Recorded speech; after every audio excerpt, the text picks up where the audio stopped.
네, 오늘은 이제 21주가 되겠죠. 21주 시편을 하게 되죠. 시편을 하게 되는데 우리가 지난번에 시편 1권을 했죠. 자, 시편은 크게 150편으로 되어 있고 몇 권으로 나눠졌죠? 다섯 권으로 나눠져서 우리가 지난주에 한 권을 했습니다. 그래서 1권이 1편부터 몇 편까지였었죠? 41편까지 했었죠. 41편까지. 그래서 10편을 하게 되는데, 이 10편을 하게 되는데, 오늘은 이제 여기 보면 이제 10편 이제 2권을 보게 됩니다. 2권을 보면은 어떤 것이 나오냐면은, 42편부터 72편까지 나옵니다. 42편부터 72편까지 나오는데, 우리가 1권은 대체로 누가 많이 시편을 썼죠? 다윗이 많이 썼잖아요. 다윗이 많이 썼지만은 이 2권에서는 다양한 사람들이 등장합니다. 물론 다윗이 그 중에서 많이 차지하고 있지만은 이 고라 자손의 시가 등장합니다. 고라 자손의 시 42편부터 49편. 물론 43편 같은 경우에는 뭐 고라의 시라고 표제가 붙어 있지는 않습니다. 표제가 붙어 있지 않습니다. 그래서 어떤 사람들은 그것을 무명의 시, 여기 무명의 시에다가 분류하는 사람들도 있습니다. 그러나 내용상으로 보면은 42편과 43편이 내용이 비슷하게 진행되고 있습니다. 그래서 고라 자손의 시로 그냥 봐서 42편부터 49편까지는 고라의 시, 그다음에 무명시가 3권이 있습니다. 66, 67, 71편. 그다음에 아삽이라고 한 사람이 쓴 시가 있습니다. 아삽의 시가 50편 하나. 그다음에 다윗의 시가 51편부터 65편. 그다음에 68편에서 70편까지가 나와 있고, 그다음에 솔로몬의 시가 72편에 나오고 있습니다. 그래서 솔로몬이 시편을 썼는데 시편 중에서 이 솔로몬이 쓴 것은 2권뿐이 없습니다. 솔로몬이 쓴 것은 72편하고 그다음에 이제 5권에 가서 127편이 있습니다. 네. 그래서 솔로몬이 쓴 것은 72편과 127편만 솔로몬이 쓴 것으로 보고 있습니다. 그래서 이제 우리가 이제 그 42편을 한번 보겠습니다. 42편. 여러분 교재에는 없지만 이제 성경을 여러분 펴놓고 한번 보시기를 바랍니다. 42편의 내용은 어떤 것이 주로 나오냐면은 이 표제를 한번 보세요. 표제를 뭐라고 써 있습니까? 42편에 고라 자손의 마스길. 그래서 인도자를 따라 부르는 노래 있잖아요. 마스길이란 말이 있죠. 거기 마스길이라고 해놓고 그 앞에 1이라고 써 있죠. 그 밑에 뭐라고 써 있죠? 밑에 교훈. 예, 교훈이란 말이죠. 마스길이란 말은 교훈이다라고 이야기를 해주고 있습니다. 그래서 이 42편과 43편에 이제 나오는 것은 뭐냐면은 42편에서 이제 하나의 시였던 것이 뭐냐면 고라의 시편이 바로 42편부터 49편의 맨 앞에 위치하는 게 42편인데 이 가운데서 42편과 43편의 관계를 보면은 여기 이제 고라라고 하는 사람 있잖아요. 이 고라라고 하는 사람은 어떤 사람이냐면 레이 지파의 사람입니다. 예, 레이 지파의 한 가문 출신으로 성막과 성전에서 이 약사라고 하죠. 그 악사, 그러니까 음악을 다루는 그런 사람이었습니다. 예, 그것이 이제 근데 이제 이 고라라고 하는 사람은 어디서 한번 들어봤습니까? 모세와 아론의 그 권위의 반기를 들었잖아요. 그래서 고라 자손이 다 어떻게 됩니까? 가족이 다 사형에 처해졌지만은 그 자손이 완전히 다 이렇게 멸망당한 것은 아니죠. 그 대신에 다윗과 솔로몬 시대에서는 이 고라 자손이 어떤 일을 했냐면은 성막과 성전에서 약사, 악사 또는 문지기 역할을 하게 됩니다.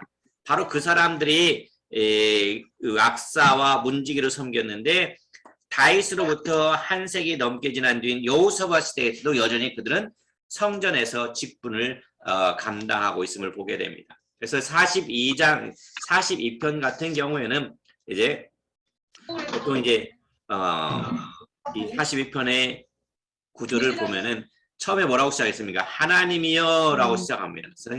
이 분명한 하나님과 일체감을 느끼면서 이름을 반복해서 부릅니다. 근데 이제 중요한 것은 뭐냐면 1권에서는 하나님이란 말이 없고 1권에서는 보통 하나님을 부를 때 하나님의 이름을 부를 때 뭐라고 많이 불렀던 것 같습니까? 혹시 기억하십니까? 여호와라고 많이 부릅니다. 그런데 2권에서는 여호와란 말 대신에 어떤 말이 많이 등장하냐면은 하나님이란 말이 많이 등장하고 있음을 보게 됩니다. 네. 다른 분들은 저희 다른 소리들이 들리니까 소리들을 좀 음소거를 좀 제거를 해주세요. 네. 다른 소리 들리니까 음소거를 제거해 주시고 제가 질문할 때만 음소거를 누르시고 대답을 하시면 되겠습니다. 예. 그래서 이 42편에서는 하나님이여 라고 시작하면서 내 영혼이 하나님을 갈망한다는 것을 얘기해 주고 있습니다. 갈망한다는 말, 절박한다는 말, 이 말을 좀 우리가 새겨 들어야 됩니다. 그러니까 절박하다는 말이, 그러니까 우리는 하나님에 대해서 절박한 심정을 가지고 있어야 되는 거죠. 그래서 여러분 마태복음 5장에 보면은 예수님이 산상수훈이란 말이 있는데 심령이 가난한 자는 뭐가 있다고 했습니까? 복이 있나니 뭐가? 천국이 저의 것임이라고 했잖아요. 하나님의 나라가 누구 거라고요? 어떤 사람에게 있다고요? 심령이 가난하다는 말이 무슨 말일까요? 이 가난이란 말이 하나님을 간절히 찾는 것, 가난한 것이 하나님을 간절히 찾는 것. 그게 그거예요. 그 우리말로는 가난이라고 했지만은 다른 말로 번역을 하면 뭐냐면 어떤 말이 더 좋냐면은 절박함이 더 좋아요. 그러니까 어떤 뜻이냐면은 지금 한 거지가 2, 3주 동안 아무것도 못 먹었어요. 배가 고파요. 그런데 이 배가 고픈 것을 이 배를 움켜잡고 지나간 사람한테 구걸하는 거예요. 그러면은 그 심정이 어떻겠어요? 그걸 구걸해야만이 먹을 수 있잖아요. 그 절박함이 있잖아요. 그 절박함이 바로 그 가난이란 말이에요. 그러니까는 하나님 나라에 대한 이 절박함이 있는 사람. 그러니까 우리는 기도할 때도 그러잖아요. 하나님, 이거 들어주세요. 안 들어줘도 좋고요. 라고 기도하는 것은 절박함이 없는 거잖아요. 그러니까 이런 절박함이 있어요. 그러니까 이 41절에서 41편에서 42편에서 바로 그런 하나님에 대한 갈망이 있음을 보게 됩니다. 43편에 가서는 하나님의 나를 판단하시되라는 거죠. 그러니까 42편과 연이어서 보게 되는데 이 시편 기자는 이제 과거의 기억에서 시선을 돌려서 기도 가운데서 이제 하나님께 초점을 맞추게 됩니다. 하나님께 초점을 맞추고 하나님께 직접 호소하고 대화하면서 기쁘게 하나님을 예배한다고 맹세로 끝을 맺는 게 43편입니다. 4절뿐이 안 돼 있죠.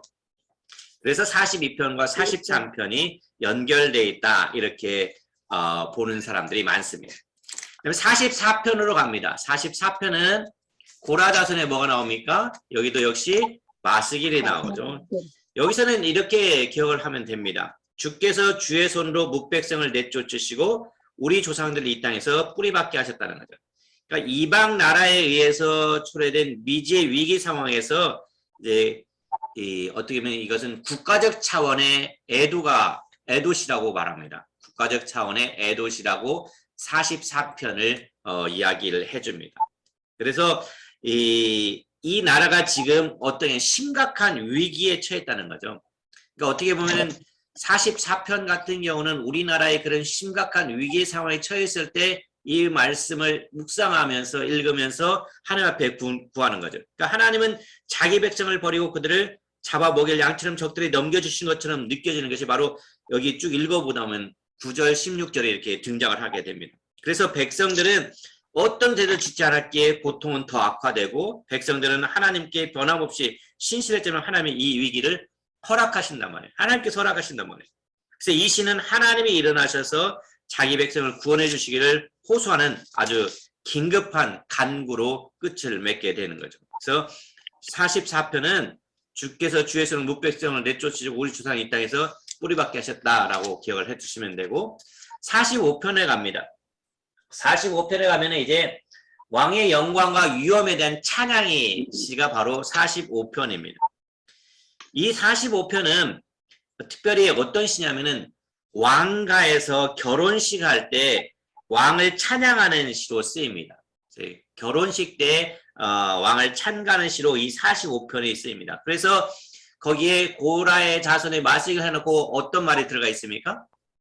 사랑의 노래. 사랑의 노래라고 써 있잖아요. 그래서 사랑의 노래라고 해서 결혼식 때 부르게 찬양하는 것이 됩니다.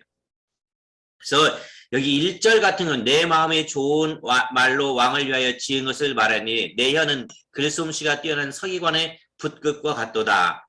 또 17절 같은 경우에 보면은 뭘로 끝나면 내가 왕의 이름을 만세에 기억하게 하니 그러므로 만민이 왕을 영원히 찬송하리로다 라고 말합니다. 적극적으로 극적인 방식으로 자신을 등장시키면서 이 앞뒤로 1편과 17편을 딱 감싸고서 내용을 전개시키고 하고 있습니다. 그래서 이것을 이제 보면은 그 다음에 여기 45편의 표제에 보면은 거의 2번 써 있어가지고 뭐라고 써 있습니까? 소사님 그랬잖아요.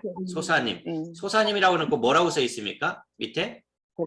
백합. 네, 백합화라고 했잖아요. 이 곡조의 이름이 바로 소사님 이 곡조의 이름이 백합화라는 거죠. 예. 근데 이 45편과 같이 소사님이라는 것이 거기다 표시하면 69편에도 또 한 번 등장합니다. 69편에도 또 한 번 등장합니다.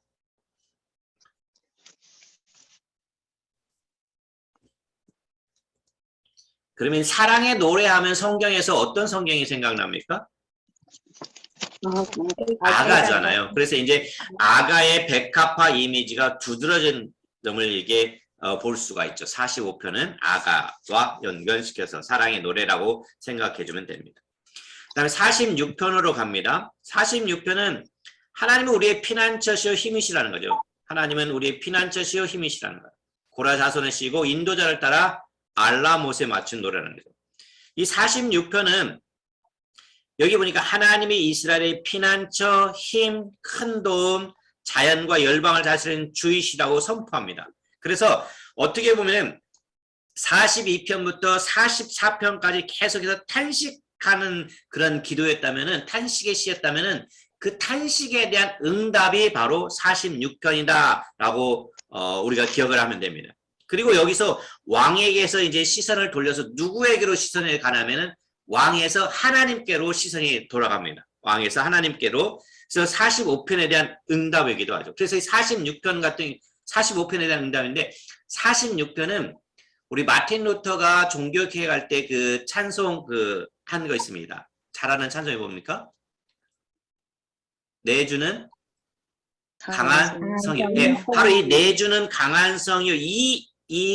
그 곡이 바로 이 46편의 시에서 영감을 받아서 지었다라고 말합니다. 그래서 46편은 또한 어떤 시라고 쓰냐면 시온 시편이라고 합니다. 무슨 시편이요? 시온 시편. 시온이라고 하는 것은 뭘 가리키냐면 예루살렘을 가리킵니다. 예루살렘을 가리키는데 시온 성전이란 말을 많이 쓰죠. 그래서 시온 시편이라고도 불리게 됩니다. 그래서 시온이란 말이 들어가는 말이 성경의 이 시편에서 한 8개 정도 나오고 있는데 그 첫 번째가 바로 이 46편이 바로 되겠습니다. 그래서 하나님이 자기 백성의 피난처이자 창조세계 전체를 다스리는 주시라는 것을 선포하는 것이 바로 46편입니다. 그 다음에 47편입니다. 47편은 고라 자손의 시조, 인도자를 따라 부른 노래라고 했죠.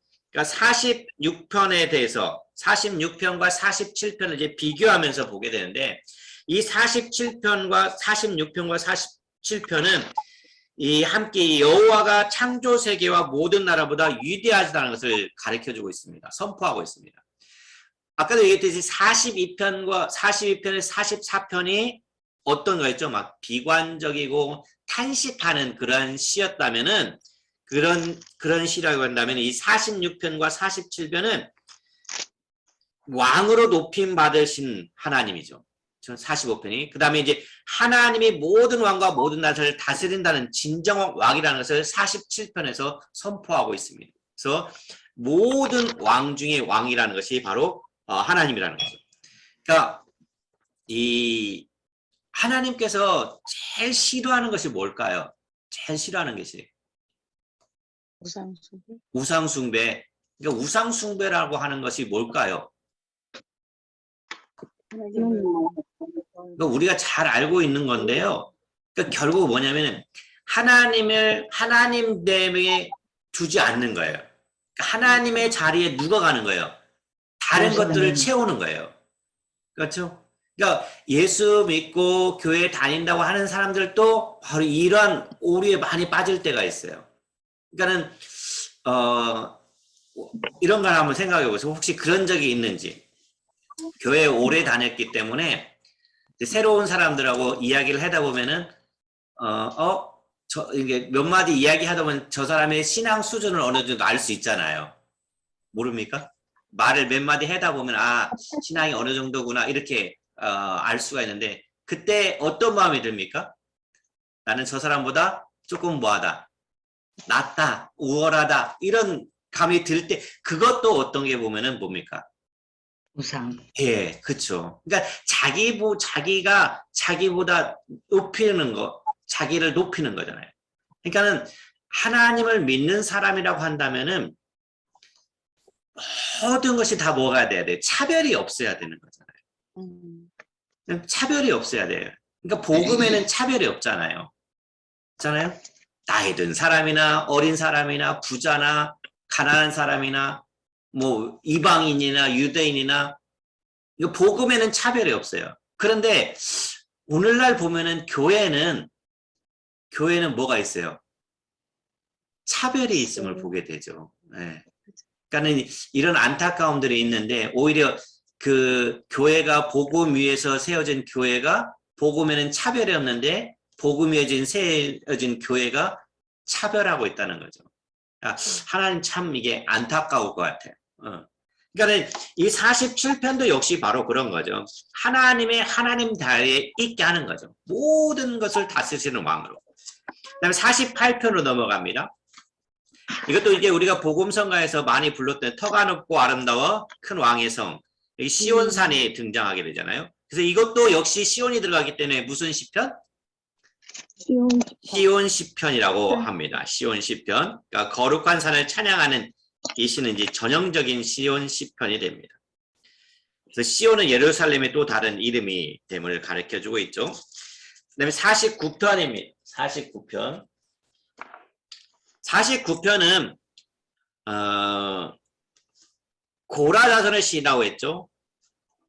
이 고라 자손의 시 중에서 이제 마지막 시가 이제 이 49편인데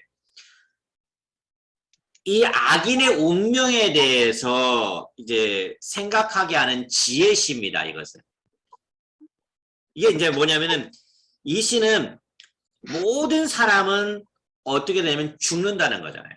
그러니까 모든 사람은 죽어서 가져갈 수 있는 재물은 없기 때문에 그리고 하나님은 그분께 신실한 자들을 구원해 주시기 때문에 경건한 자들은 악인의 형통을 부러워할 필요가 없다는 거예요.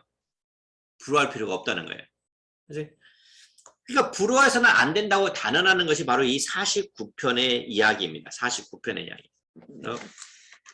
근데 이 시는 귀 기울여 드릴 말이 있다는 시인의 공표와 함께 시작합니다. 뭐라고 시작하면 백성들아 이를 들으라 그랬잖아요. 들으라 하고 시작합니다. 뭘 들으라는 거예요? 세상의 거민들아 모든 귀를 기울이라 귀천 빈부를 막론하고 다 들을지어다. 그러니까 모든 사람에게 선포하는 거잖아요. 그러니까 모든 사람에게 선포하는데 결국은 뭐라는 거예요? 사람들은 영원히 뭐 한다는 거예요? 죽음이 있다는 거예요. 그래서 10절에 보세요. 그러나 그는 지혜 있는 자도 죽고 어리석은 무지한 자도 함께 망하며 그들의 재물은 남에게 남겨두고 떠나는 것을 보게 되리라. 오늘 우리들의 삶이잖아요. 그렇죠? 그래서 이제 시편 49편에서 이야기를 해주고 있습니다. 그 다음에 50편으로 넘어갑니다. 50편은 누구의 시라고 했습니까? 아삽이라고 했죠. 감사로 하나님께 제사를 드리며 지존하신 이에게 내 손을 갚으라는 겁니다.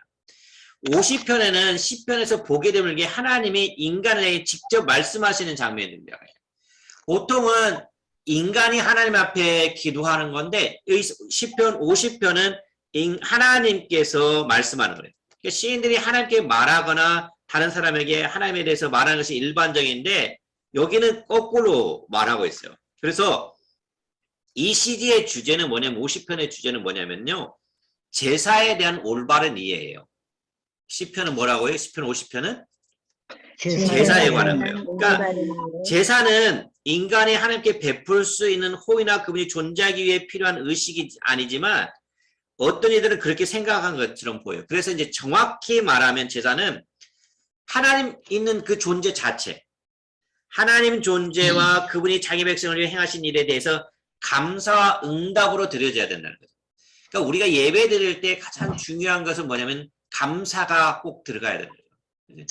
하나님께 감사하는 거. 그렇게 감사와 찬양이 들어가는 거죠. 그래서 시편 50편은 바로 그 같은 이야기를 이야기해주고 있습니다.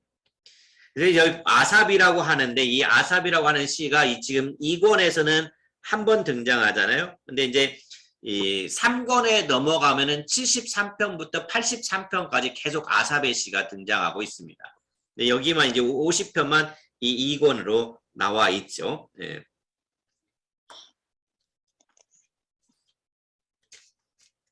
이 시편이 왜 이 아삽의 시가 여기에 들어와 있는지 모르겠지만은 대부분의 학자들은 뭐냐면 49편, 50편, 51편 이렇게 연관성이 있다. 그래서 이 아삽의 시 하나만 떼서 이 50편으로 들어왔다라고 보는 사람들이 많습니다. 그다음에 이제 51편은 우리가 잘 아는 것 중에 하나죠. 하나님의 나의 죄를 어떻게 해달라고요? 깨끗하게 하소서라고 말하죠. 그러니까 시편에서 가장 열정적이고 정직한 고백의 시가 바로 이 시편 51편이라고 볼 수가 있습니다. 여기에 이제 그 다윗의 시 인도자를 따라 부르는 노래 해놓고 그 옆에 뭐라고 써 있습니까? 다윗이 밧세바와 동침한 후 선지자 나단이 그에게 왔을 때라고 했죠. 그러니까 이것은 성경 어디에 근거를 두고 있냐면은 사무엘하 11장 12장이죠. 11장 12장 사무엘하 11장 12장 이런 표제가 붙은 것을 무슨 표제라고 했죠? 어떤 표제라고 했죠? 이것을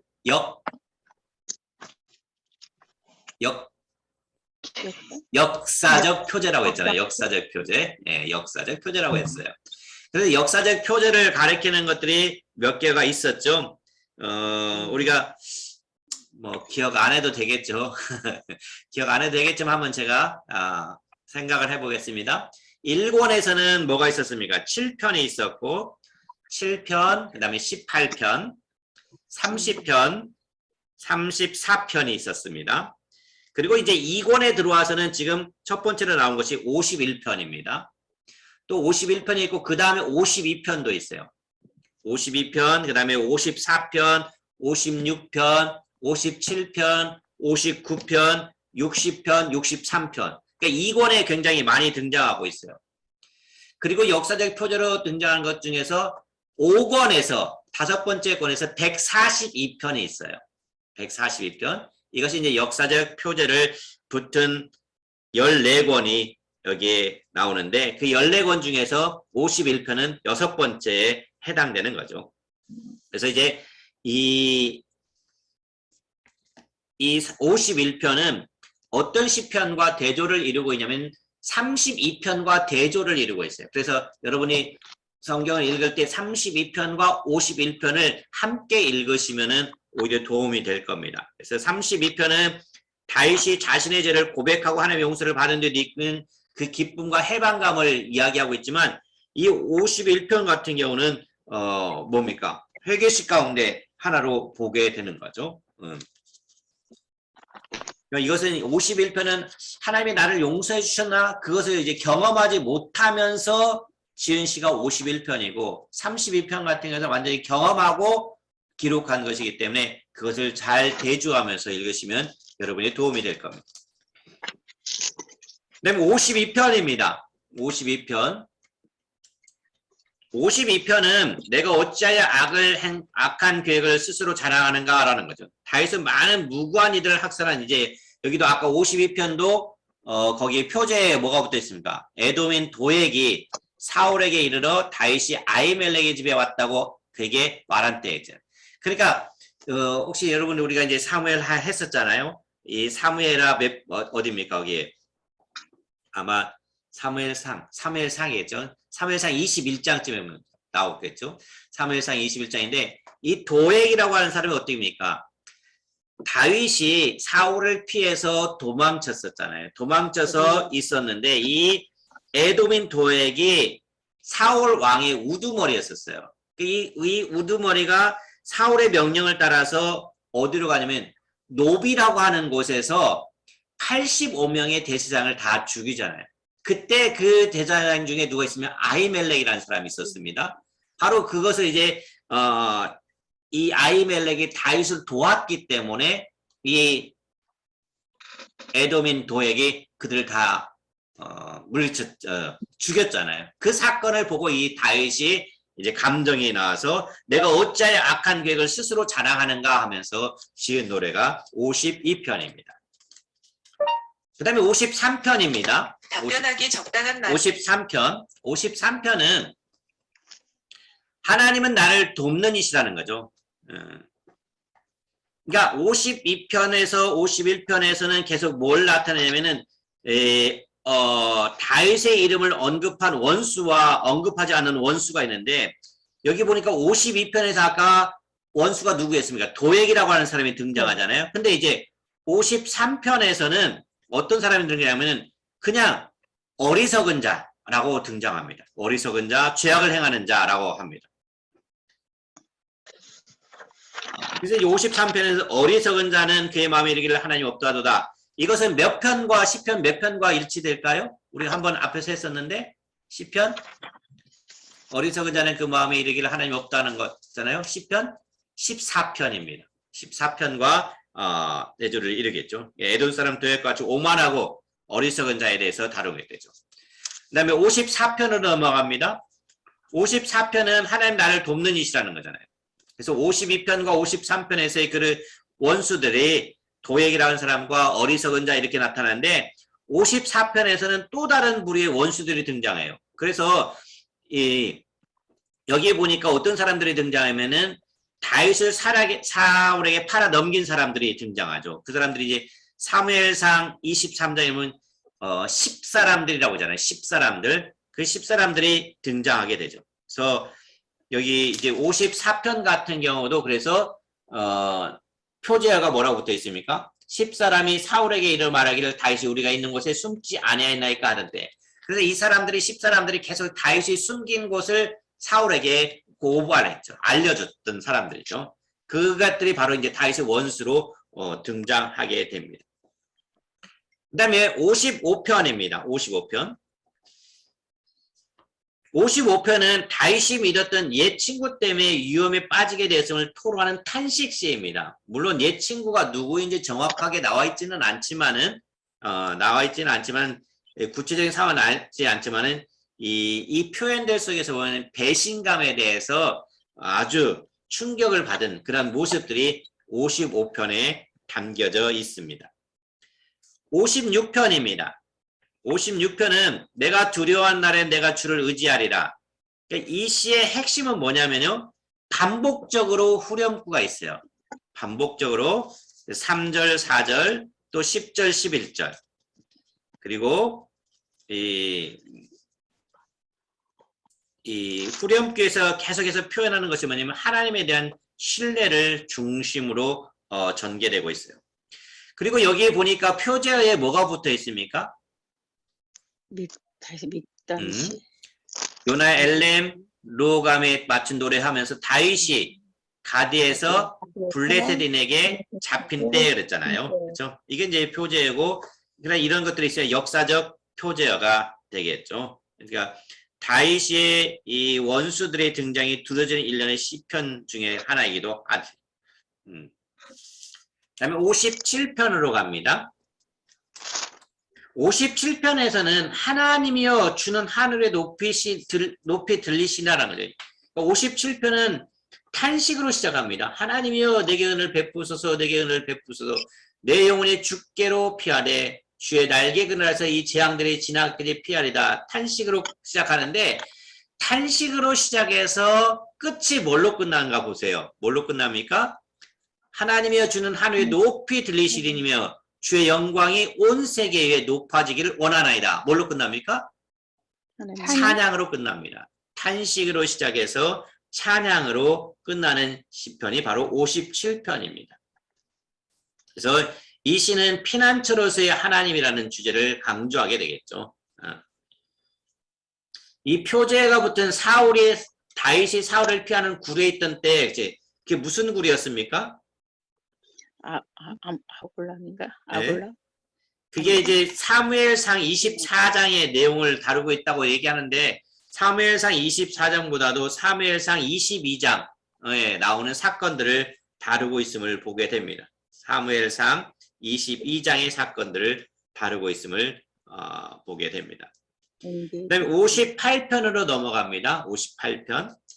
58편은 진실로 땅에서 심판하시는 하나님이 계시다는 거죠.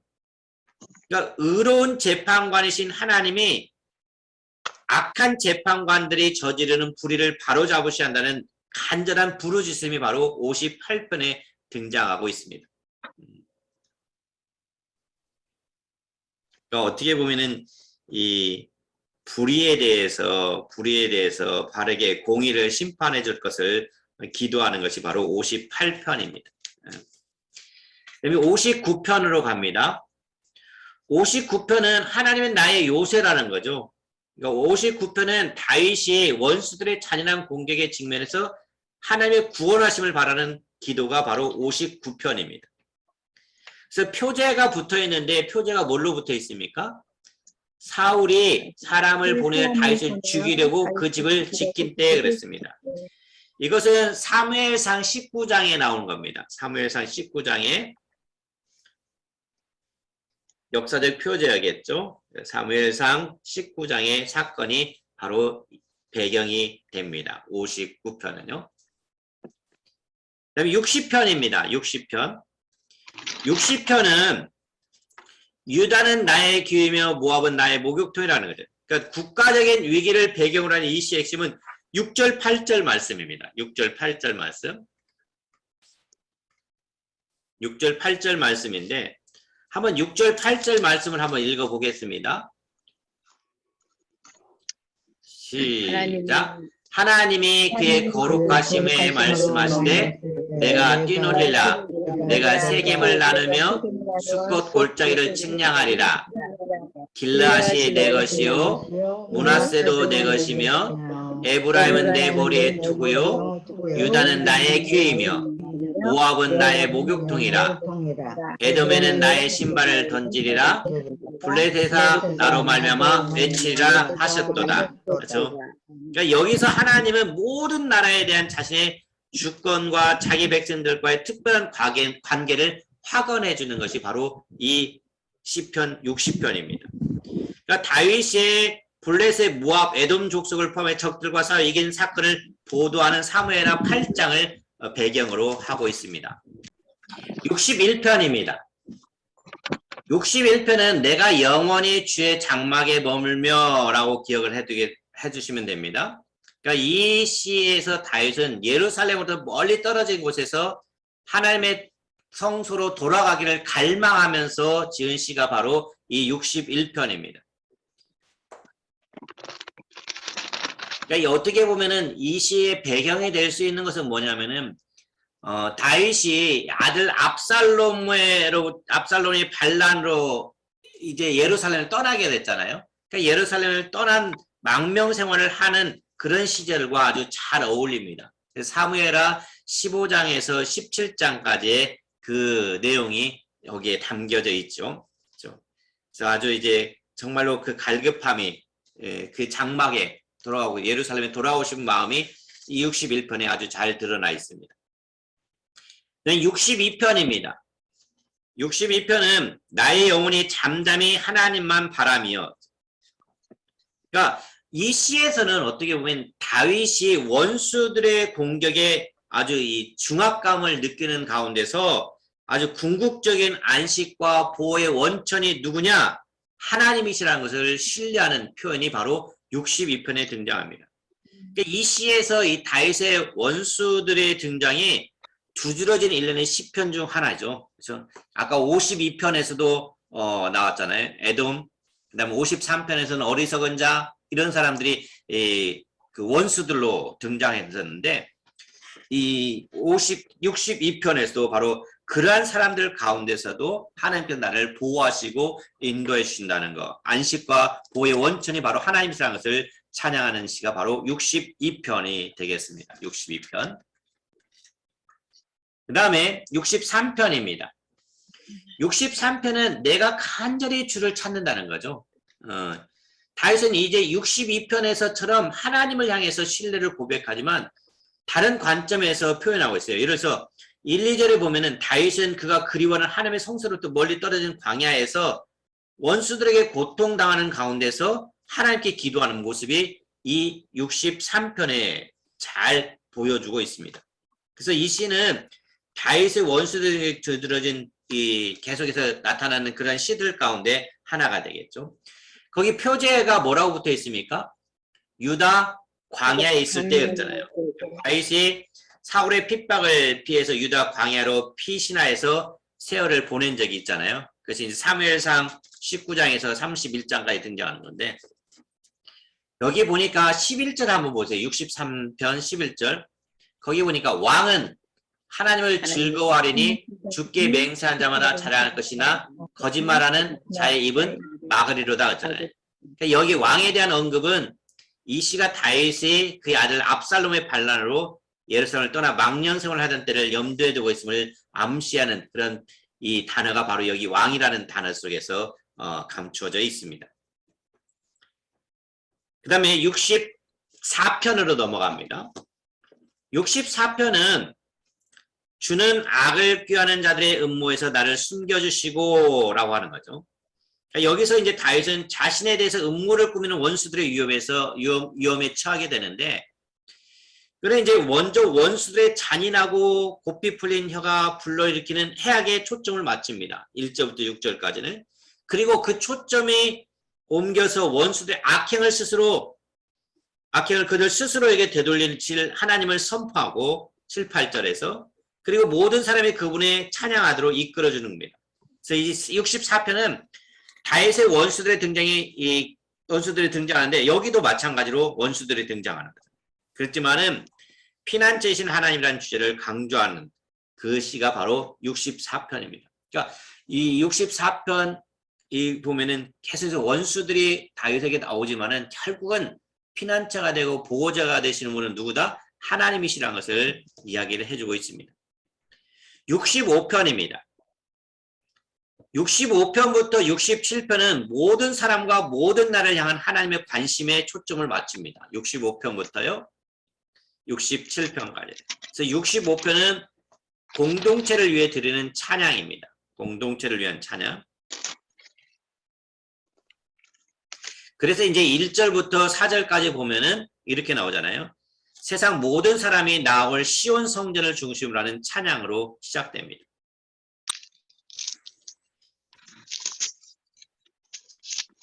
그래서 이 65편은 온 세상과 모든 사람을 보살피고 복 주시는 놀라운 하나님을 기뻐하며 찬양하는 시가 바로 시편 65편이 되겠습니다.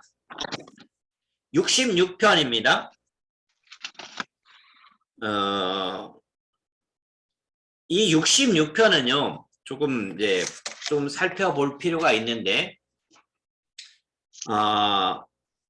이 시는 하나님의 구원을 일방적인 방식으로 찬양하는 공동체래요. 그래서 1절부터 12절까지 등장하는데 6절에 한번 보세요. 6절.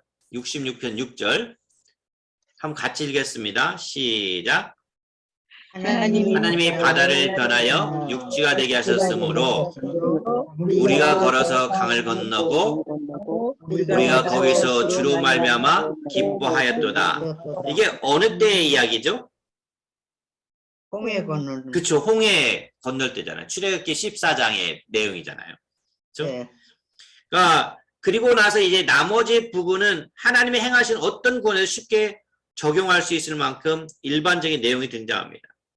그리고 이 응답받는 기도에 대한 개인이 드리는 감사 노래가 바로 13절부터 20절까지 연결되고 있어요. 그렇죠? 그래서 66편은 바로 자신의 개인적인 간구에 대한 하나님의 응답에 감사드리면서 또 하나는 이제 국가적인 차원에서 하나님이 베풀어 주신 구원에 대해서 폭넓게 생각하는 바로 시가 바로 66편이 되겠습니다. 66편. 그래서 이 시는 올바른 제사. 아까 몇 편이 올바른 제사라고 했었죠? 하나 했었는데 시편 50편. 그래서 50편과 66편은 올바른 제사의 중요성을 강조해 주는 시가 되겠습니다. 그 다음에 67편입니다. 67편은 하나님은 은혜를 베푸사 주의 도를 땅에 알리소서. 그러니까 하나님은 모든 민족과 모든 나라의 하나님이시라는 거죠. 그러니까 모든 민족과 모든 나라가 바로 그분을 하나님으로 받아들일 것을 기원하는 것이 바로 67편에 나오고 있습니다. 67편에.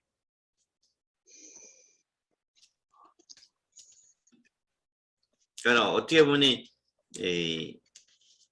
하나님이 아브라함과 그 후손들에게 복을 베푸셨고 그들로 하여금 다른 이들에 의한 복의 근원이 되게 하셨다고 약속하신 말씀에 근거를 두고 이 67편을 쓰고 있습니다.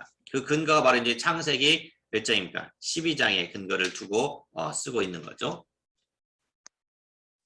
그 다음에 68편입니다. 68편. 68편은 땅의 왕국들아 하나님께 노래하고 이제 그러니까 다윗은 하나님을 위엄 있는 왕의 모습으로 묘사하고 있습니다. 왕의 모습으로.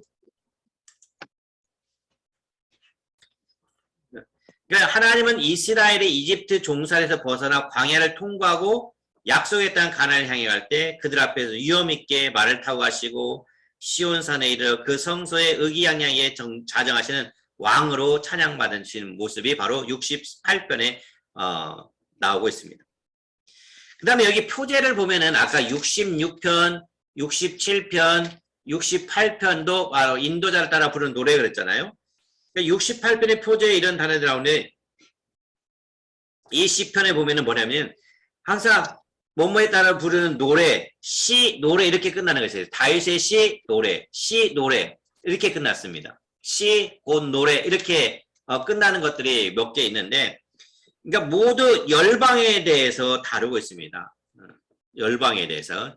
그러니까는 열방을 바라보면서 열방에 대한 하나님의 관심을 강조하는 것이 바로 시, 노래 이렇게 되어 있는 것들은 바로 그것을 강조해주고 있습니다.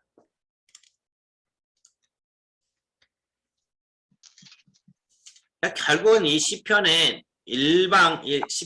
열방을 뭐라면 원수로 여기고 그들에 대한 하나님의 승리를 선포하는 것이 바로 이런 구조로 되어 있습니다. 그 다음에 69편입니다. 69편. 오직 나는 가난하고 슬퍼오니. 그러니까는 다윗은 자신의 죄로 인해서 박해를 당했던 알려지지 않은 어느 위기의 때에 탄식하고 있습니다. 5절 같은 경우를 보면은 하나님이여 주는 나의 우매함을 아시오니 그렇죠? 나의 죄가 주 앞에서 숨김이 없나이다 이렇게 말합니다. 그렇죠? 주의 집을 향한 열성이 등장하고 있습니다. 그래서 다윗의 감정은 원초적이면서 그 이미지가 생생하게 다가오게 되죠. 그래서 이 69편은 신약 성경으로 넘어가면은 뭐에 대해서 얘기해주고 있냐면은 이 고난을 당하실 때 더 큰 고난을 당하신 예수님께 적용을 합니다. 그래서 다윗을 가리키는 그 다윗의 고난을 가리키는 뭐 1절부터 4절까지 깊은 물이라든지 그렇죠? 또 그의 원수들이 그에게 퍼붓는 악랄한 공격이라든지 이런 것에 초점을 맞추면서 결국 이 고난 받으신 예수님을 상기할 수가 있습니다. 69편은요. 그래서 69편 21절 같은 거 보세요. 그들이 쓸개를 나의 음식물로 주며 목마를 때에 초를 마시게 하였사오니 그렇잖아요. 그러니까 쓴맛의 음식과 음료는 원수들의 뿌리 깊은 경멸을 나타내는 생생한 비유가 되잖아요. 그래서 예수님께서 어떻게 하십니까? 십자가에 의해서 돌아가실 때 뭘 받아 마셨습니까? 예, 신포도주를 마셨잖아요. 이게 쓴맛 이런 것들이 이제 그 원수를 나타내는 표현 비유로 등장하게 됩니다. 그다음에 이제 69편까지 했죠. 70편으로 넘어갑니다. 70편은 시인의 원수들에 대해서 다루는 시죠. 원수들에서 다루는 시가 몇 편이냐? 69편, 70편, 72편이죠. 그래서 이 시는 하나님의 도우심을 구하는 긴급한 기도입니다. 그러니까 이 시편 70편은 우리 1권에서 어떤 것과 비교를 하면 되냐면 40편과 연관을 시켜서 좀 읽으시면은 도움이 될 겁니다. 40편과 연관을 지어서. 그래서 어떻게 보면 40편에 약간 변화를 준 시편이 바로 70편이다라고 보면 됩니다. 그래서 시인의 원수들에 대한 언급이 등장하고 가난하고 궁핍한 데 대한 언급이 나오고 있음을 보게 되죠. 그 다음에 71편으로 갑니다. 72편.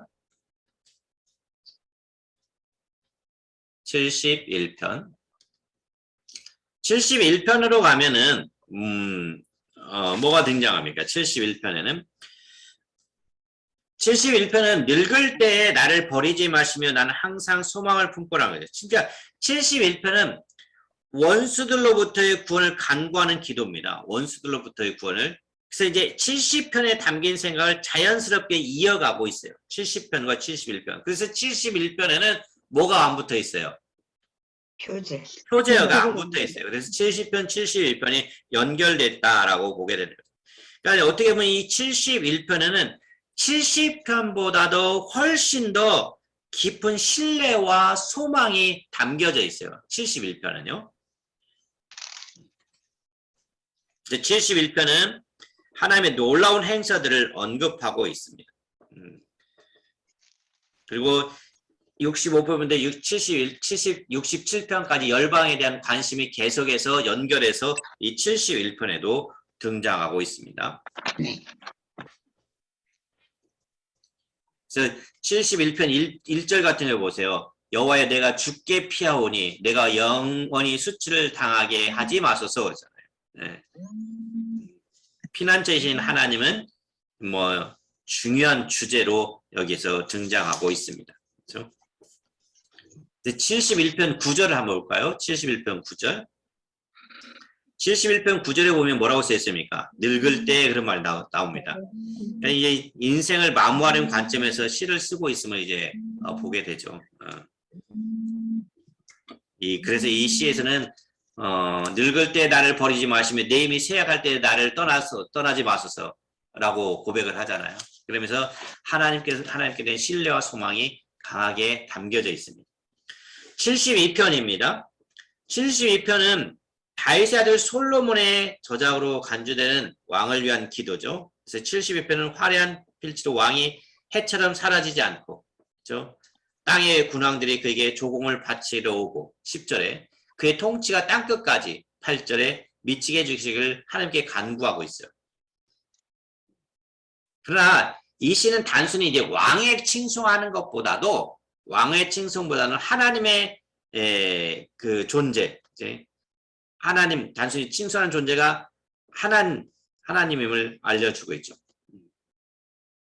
왕에게는 하나님의 백성을 공의로 재판하고 가난한 자, 궁핍한 자와 같은 사회적 약자를 구할 책임이 있음을 가르쳐주고 있죠. 그래서 어떻게 보면 이 표제 중에서 이제 솔로몬의 시라고 했잖아요. 솔로몬의 시는 두 개가 있다고 했죠. 아까 뭐라고 했습니까? 처음 시작할 때 72편과 몇 편? 127편. 그렇죠? 127편이 바로 솔로몬이 지은 시다라고 보게 됩니다.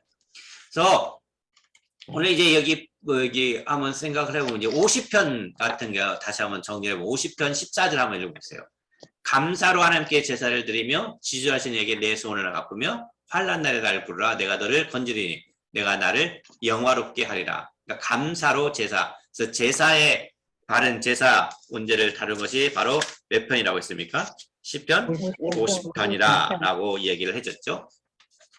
그 다음에 이제 52편에 보세요. 다윗을 도와준 아히멜렉이 도에게 밀고로 몰살당하고 통문을 감추지 못한 하나님께 악인을 고발하는 시가 52편이 나오죠. 그래서 혀로 심히 악을 꾀하며 간사를 행하고 선보다 악을 사랑하며 의를 바라보다 거짓을 사랑하는 자들이 바로 원수들이라는 것을 52편에서 얘기를 해주고 있습니다.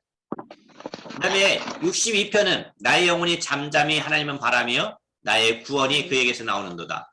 영혼이 하나님 앞에 잠잠하며 오직 그만이 나의 반석이시요 나의 구원이시요 나의 요새이시니 내가 크게 흔들리지 아니하리로다.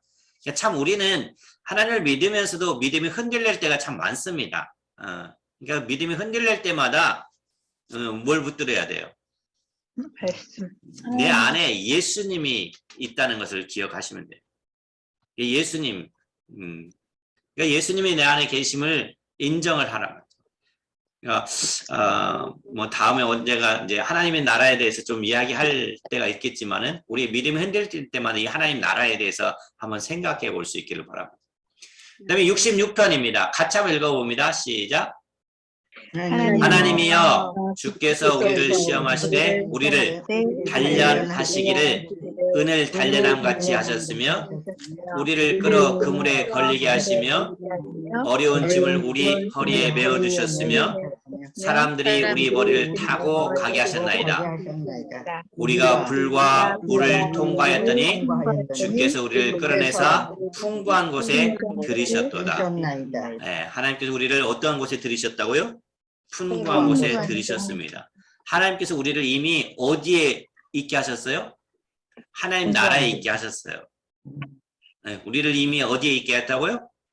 하나님 나라에. 우리는 죽어서 하나님 나라 가는 것이 아니라 언제 하나님 나라 가요? 지금 하나님 나라에 있는 거예요.